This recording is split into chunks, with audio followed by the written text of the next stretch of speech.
गंगो विधानसभा से बढ़त का आंकड़ा कम तो हो सकता है, लेकिन मेरा व्यक्तिगत मानना है कि गंगो विधानसभा में भाजपा प्रत्याशी ही बढ़त हासिल करेंगे।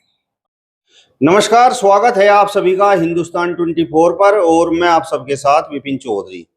पश्चिमी उत्तर प्रदेश की सबसे चर्चित सीट कैराना लोकसभा सीट पर चुनाव संपन्न हो गया है और अब लोग ये जानना चाहते हैं कि इस सीट पर ऊंट आखिर किस करवट बैठ रहा है। आज हम गंगो विधानसभा से शुरुआत करेंगे क्योंकि भारतीय जनता पार्टी से जो प्रत्याशी हैं प्रदीप चौधरी, वो यहाँ से 2-3 बार विधायक भी रहे हैं और ये उनका होम टाउन भी है। यहाँ पर प्रदीप चौधरी की किस प्रकार की स्थिति है, यहाँ पर श्रीपाल राणा की किस प्रकार की स्थिति है जो बसपा से चुनाव लड़ रहे थे, यहाँ पर कांग्रेस और सपा गठबंधन प्रत्याशी इकरा हसन की किस प्रकार की स्थिति है।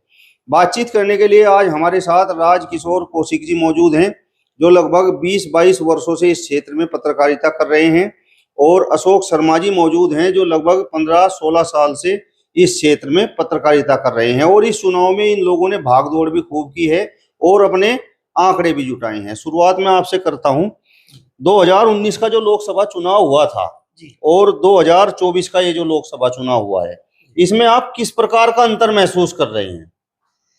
विपिन जी, पहले तो मैं आपका धन्यवाद दूंगा।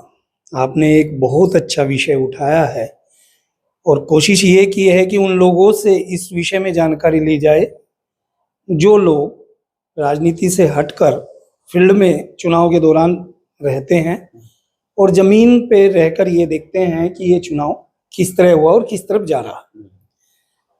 इस बार का जो चुनाव हुआ है वो पिछली बार के चुनाव से बिल्कुल अलग हुआ है, ये मेरा अपना व्यक्तिगत मानना है। 2019 के लोकसभा चुनाव में लगभग 3,77,000 हमारे यहाँ गंगो विधानसभा सीट पर मतदाता थे और 67% से ऊपर उस समय मतदान हुआ था।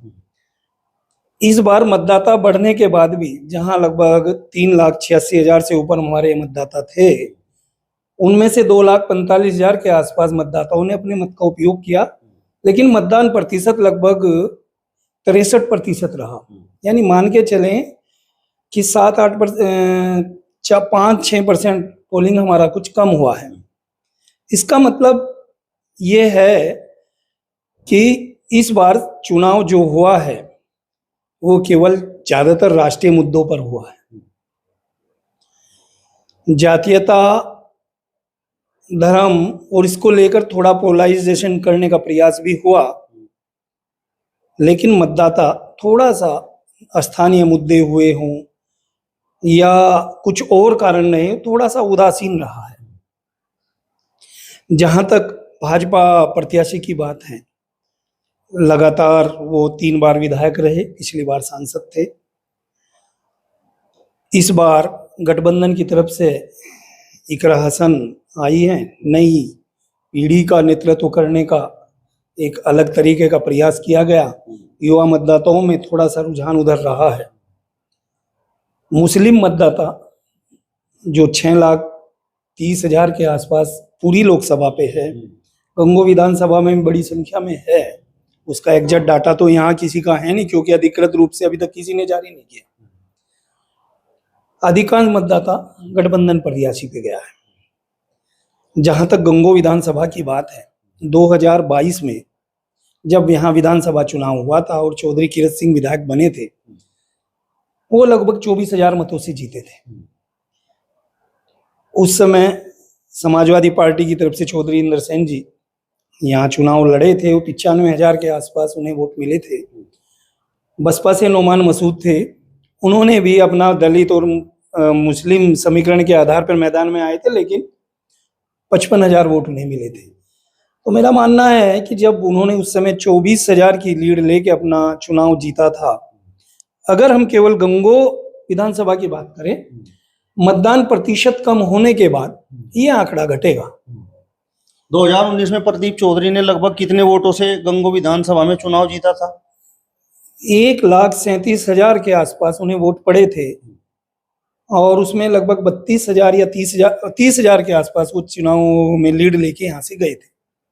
तबस्सुम हसन को 1,02,000 के आसपास मेरे ख्याल से मत पड़े थे और वो दूसरे नंबर पे यहाँ रही थी। लेकिन उस समय के चुनाव में लोकदल, समाजवादी पार्टी, कांग्रेस, बहुजन समाज पार्टी, इन तीनों का गठबंधन था। आज आरएलडी और बीजेपी का गठबंधन है।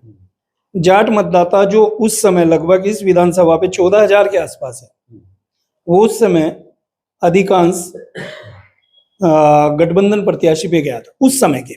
लेकिन आज थोड़ी सी स्थिति बदली है गंगो विधानसभा में। राजकिशोर जी, मेरा सवाल आपसे ये है, जिस तरीके से आपने अभी बताया कि 2019 के मुकाबले 2024 में इस गंगो विधानसभा सीट पर मत प्रतिशत कम हुआ है, जी, तो इसका किसे फायदा आप मान रहे हैं, किसे इसका नुकसान? सीधा फायदा गठबंधन प्रत्याशी को है, क्योंकि भाजपा का जो कोर वोट बैंक है, कस्बों में वोट बैंक थोड़ा सा कम पड़ा है, पिछली इस बार मतदान कम हुआ है। गांव में जहां कम मत हैं वहां मतदान प्रतिशत अपने आप में थोड़ा सा एक ज्यादा रहता ही है, क्योंकि गिने चुने मतदाता होते हैं तो वो पूरे अधिकांश वोट डालने चले जाते हैं। लेकिन इसका सीधा सा नुकसान अगर हुआ है तो भाजपा प्रत्याशी को हुआ है। यहाँ पर दो समाज, खासकर राजपूत समाज और सैनी समाज, भारतीय जनता पार्टी को लेकर, प्रत्याशी प्रदीप चौधरी को लेकर एक तरह से विरोध कर रहे थे। तो इन दोनों समाजों की स्थिति आप किस प्रकार से देखते हैं? इन जिस तरीके की ये नाराजगी थी, तो इसका फायदा किसे होता हुआ दिखाई दे रहा है? जहां तक मेरा मानना है, सैनी समाज में ज्यादा बिखराव देखने को नहीं मिला। हाँ, थोड़ा सा राजपूत समुदाय में अपनी बिरादरी के आह्वान के कारण या कुछ और कारण रहे हों, जैसे उनके बिरादरी से प्रत्याशी उनका मैदान में थोड़ा सा हुआ है, पार्टी पदाधिकारियों ने फिर भी अपना प्रयास करा होगा, ऐसा मेरा मानना है। नो डाउट उसका नुकसान तो बीजेपी प्रत्याशी को उठाना पड़ा है। अच्छा, जिस तरीके से यहाँ से श्रीपाल राणा चुनाव लड़ रहे थे, बहुजन समाज पार्टी से चुनाव लड़ रहे थे जी, तो राजपूत समाज में और खासकर जो बसपा का कोर वोटर माना जाता है, उसकी स्थिति क्या रही? राजपूत समाज का काफी हद तक वोट इस विधानसभा में गठबंधन प्रत्याशी को गया है, और दलित समाज का, अनुसूचित जाति से जो जुड़े हुए लोग हैं कस्बों में, उसका एक अच्छा हिस्सा भाजपा प्रत्याशी को जाता दिखाई दिया। लेकिन गांव में जो उनका हार्ड कोर वोट बैंक है, जो वो बसपा से जुड़ा रहा, फिर भी कहीं ना कहीं थोड़ा सा वोट बैंक दलित समाज का बीजेपी प्रत्याशी की तरफ गया है। लेकिन इसमें एक चीज मैं और आपको कहना चाहता हूँ, गठबंधन जो प्रत्याशी रही इकरा हसन, उन्हें हर समाज का वोट मिला है। यही नहीं, उन्होंने अति पिछड़े वर्ग में भी अपनी उपस्थिति दर्ज कराई है। पिछली बार का जो चुनाव हुआ था गंगो विधानसभा में, लोकसभा का, पूरा सीधा मुकाबला हो गया था, और उस समय जो गठबंधन प्रत्याशी थी, कई जगह उन्हें वोट नहीं मिल पाया था, सीधा बीजेपी प्रत्याशी ने क्लीन स्वीप किया था। लेकिन इस बार हर जगह उन्होंने अपनी उपस्थिति दर्ज कराई है, और मैं मानता हूँ ये एक बहुत बड़ा फर्क ला सकता है इस चुनाव में। और मेरा मानना है ये चुनाव इस समय गंगो में भले ही ये थोड़ा सा बीजेपी प्रत्याशी बढ़त पे रहेंगे, ये मेरा अपना आकलन है, लेकिन ये अगर लोकसभा के हिसाब से देखा जाए तो बराबरी पे चुनाव है। इकरा हसन को जिस तरीके से आप कह रहे हैं कि हर गांव में, हर बूथ पर उन्हें वोट मिला है, तो इसके पीछे की वजह आप क्या मानकर चल रहे हैं? प्रदीप चौधरी जिस तरीके से यहाँ गंगो विधानसभा में 2-3 बार विधायक रह लिए हैं और अब की बार सांसद भी थे, और भारतीय जनता पार्टी को लेकर भी लोग तरह तरह की चर्चाएं कर रहे हैं, वो कहीं कुछ कारण रहा, या जिस तरीके से यहाँ पर चौधरी परिवार और काजी परिवार मजबूती के साथ इकरा हसन के साथ खड़ा रहा, उसका असर दिखाई दिया? ये सभी फैक्ट इसमें काम करे हैं। सबसे बड़ा कारण तो गंगो क्षेत्र में रशीद मसूद परिवार, चौधरी परिवार अपनी एक राजनीतिक विरासत है, लगातार चुनाव में रहते हैं, पब्लिक के बीच में रहते हैं, दोनों इस बार लगे हैं। खासकर चौधरी परिवार पूरी ईमानदारी से और पूरी मजबूती से इकरा हसन के पक्ष में खड़े रहे।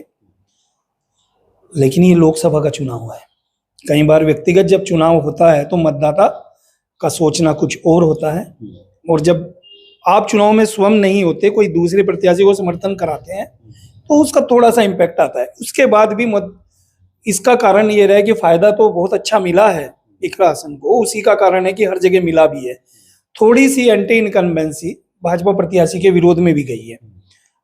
राष्ट्रीय मुद्दे खूब उठे हैं, लेकिन स्थानीय स्तर की जो कुछ चीजें थी, खासकर किसानों की जो कुछ समस्याएं हैं, चाहे वो बिजली की है, किसानों के बिल माफ होने की बात है, फसलों की मूल्य को लेकर बात है, और ऐसी कई कारण हैं जो एंटी इनकम्बेंसी का कारण बनी है।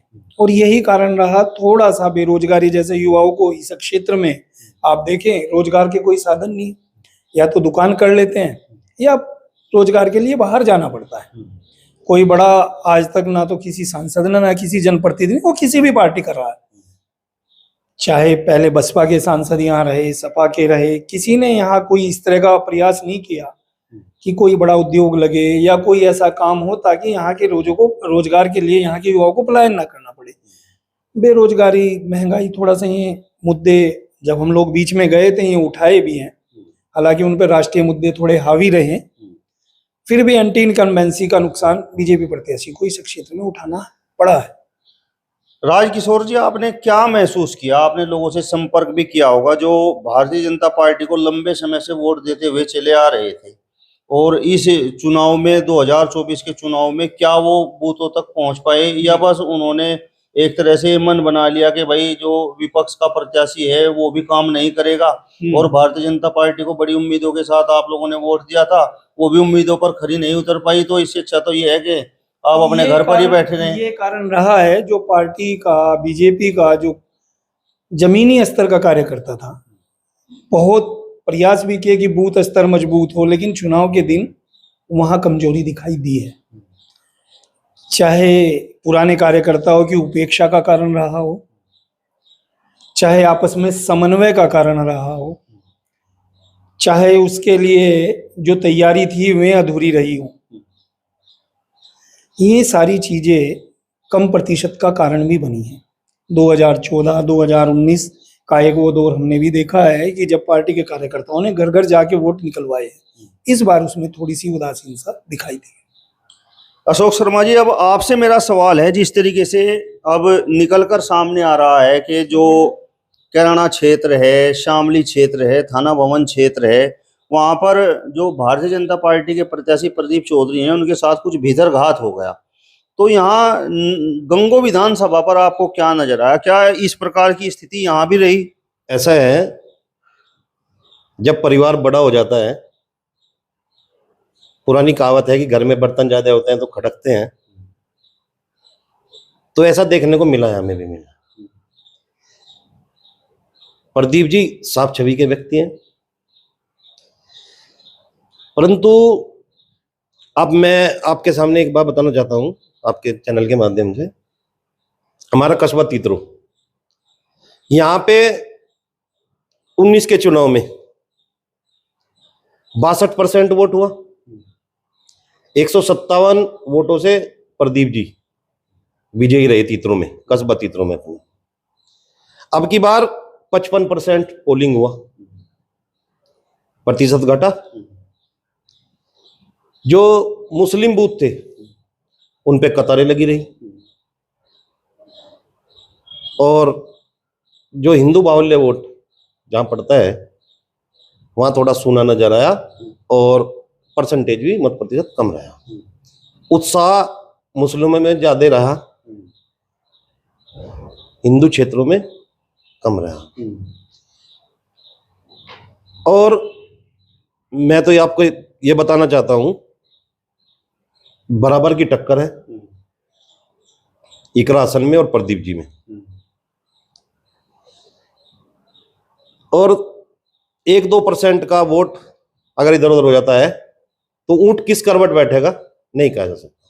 मेरा सवाल आपसे ये था कि गंगो विधानसभा पर भी प्रदीप चौधरी के साथ भीतरघात हुआ है क्या? जिस तरीके से कुछ लोग भारतीय जनता पार्टी से जुड़े रहे, प्रदर्शन भारतीय जनता पार्टी के पक्ष में करते रहे, लेकिन जिस समय चुनाव का समय आया तो वोट प्रदीप चौधरी के विरोध में इकरा हसन को दे गए। उसमें यह हुआ, उनका मन तो भाजपा में था,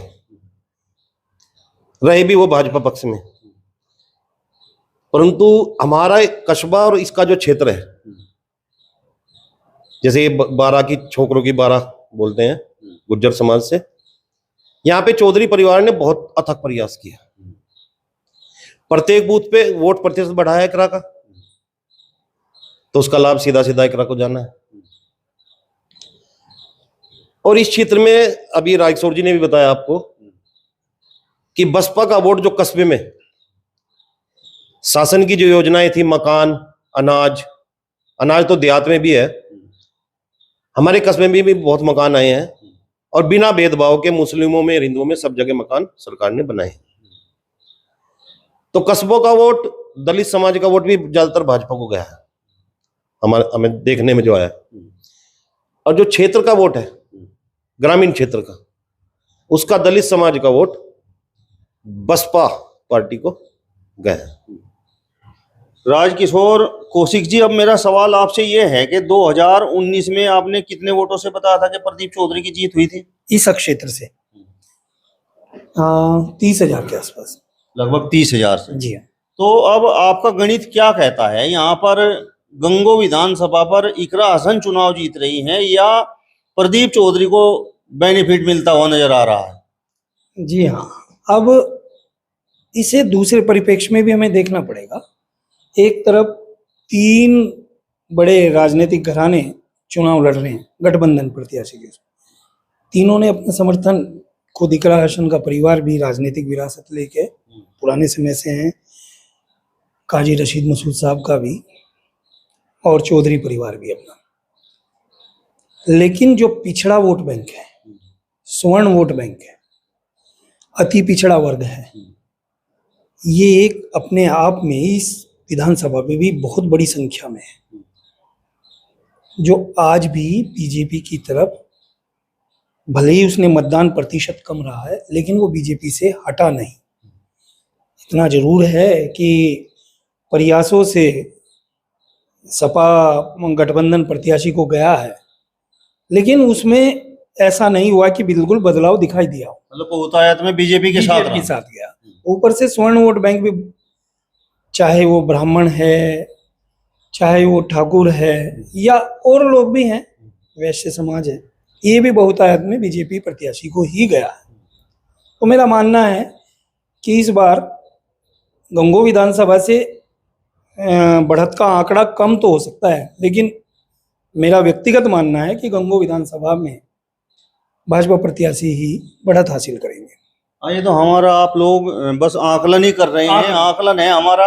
आखिरी बाकी तो निर्णय अब जा वोटर भाग्य विधाता बना हुआ है, और उसने अपना मत दे के मतपेटियों में सबका भाग्य बंद कर दिया है, तो उसमें जैसा भी होगा सबके सामने आएगा। लेकिन एक आकलन ये है कि गंगो विधानसभा पे चाहे कम वोटों से बढ़त हासिल करें, लेकिन बीजेपी प्रत्याशी बढ़त हासिल रखेंगे। ये थोड़ा सा मैं ये जानना चाहता हूँ, मतलब क्या आपने आकलन किया, जिस तरीके से 30,000 वोटों से 2019 में प्रदीप चौधरी चुनाव जीत गए थे, 2022 में लगभग 24,000 वोटों से चौधरी की रस्सी, 50% की कमी आएगी। मतलब 10-15 हजार के बीच में प्रदीप चौधरी गंगो विधानसभा से चुनाव जीत जाएंगे। चलिए, तो फिलहाल इस वीडियो में बस इतना ही। अगली वीडियो में फिर आपसे मुलाकात होगी, तब तक बने रहिए हिंदुस्तान 24 के साथ। नमस्कार।